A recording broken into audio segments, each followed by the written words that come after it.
Hello everyone and everybody. So in this video I saw about how to reset oil maintenance Toyota Tacoma model year 2019. Okay, now you can to do with me. Okay, let's start together. Now you can turn the IG on, or you can ignition on, or start the engine. Yeah, the same I saw. And use the I want to tell you, and this is the button on the steering wheel, and screw right hand and left hand, screw up and screw down. Okay, now I turn to setting for find the oil maintenance request.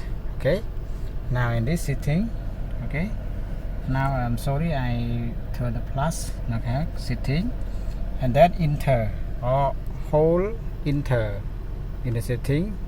Okay, and then click maintenance reset. Okay, it is maintenance reset, and hold or enter in the button on steering wheel. Okay, and then scroll up and click yes. Okay, or enter hold yes. Okay,